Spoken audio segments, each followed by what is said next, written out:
नमस्कार, स्वागत है आप सभी का न्यूज वन इंडिया में और मैं हूं आपके साथ शाफनी पटनायक। भारतीय रिजर्व बैंक के पूर्व गवर्नर शक्तिकांत दास को प्रधानमंत्री नरेंद्र मोदी का प्रिंसिपल सेक्रेटरी नियुक्त किया गया। शक्तिकांत का कार्यकाल पीएम मोदी के कार्यकाल के साथ समाप्त होगा। शक्तिकांत दास को क्यों प्रधानमंत्री मोदी का प्रधान सचिव 2 बनाया गया, इस रिपोर्ट में देखिए। शक्तिकांत दास भारतीय रिजर्व बैंक के पूर्व गवर्नर, जिनकी लीडरशिप में महंगाई को भी कंट्रोल किया गया। आरबीआई ने लगभग 1.5 साल तक ब्याज दरें स्थिर रखी। वही शक्तिकांत दास अब प्रधानमंत्री नरेंद्र मोदी के प्रधान सचिव 2 नियुक्त किए गए। आरबीआई गवर्नर के रूप में 6 साल तक अपनी सेवाएं देने के बाद शक्तिकांत दास दिसंबर 2024 में रिटायर हुए थे। पूर्व आरबीआई गवर्नर शक्तिकांत दास के चयन को कैबिनेट की नियुक्ति समिति से अनुमोदित किया गया और कार्मिक प्रशिक्षण विभाग ने अब आदेश जारी कर दिया है। कौन है शक्तिकांत दास? 1980 बैच के तमिलनाडु कैडर के रिटायर्ड आईएएस ऑफिसर हैं।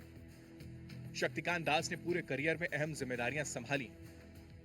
दिसंबर 2018 में आरबीआई गवर्नर के रूप में पदभार संभाला था।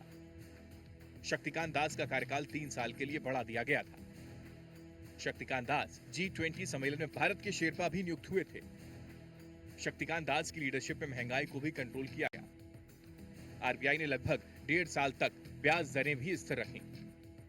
इस दौरान देश ने 8% से ज्यादा की इकोनॉमिक ग्रोथ रेट भी हासिल की थी।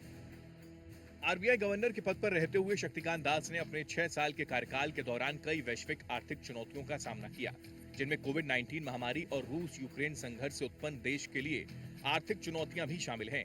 उनके नेतृत्व की पहचान निर्णायक और स्थिर दृष्टिकोण रहा, जिसने अनिश्चितता के दौर में केंद्रीय बैंक को आगे बढ़ाया। शक्तिकांत दास लगातार दूसरे साल दुनिया के टॉप सेंट्रल बैंकर चुने गए थे। दास को global finance central banker report card 2024 में A+ रेटिंग मिली थी। महंगाई पर कंट्रोल, इकोनॉमिक ग्रोथ के लिए यह सम्मान दिया गया था। शक्तिकांत दास को 2023 में भी पुरस्कार से सम्मानित किया गया था। लंदन के central banking awards governor of the year का सम्मान भी मिला था। अब प्रधान सचिव 2 के रूप में शक्तिकांत दास का कार्य महत्वपूर्ण माना जा रहा है, क्योंकि वो पीएम मोदी के करीबी सहयोगी होंगे और उन्हें सरकारी नीतियों और फैसलों में योगदान देना होगा। प्रधान सचिव 2 के रूप में शक्तिकांत दास का कार्य प्रधानमंत्री के फैसलों को बेहतर ढंग से लागू करना और विभिन्न सरकारी कार्यक्रमों का मार्गदर्शन करना होगा। Report news one India.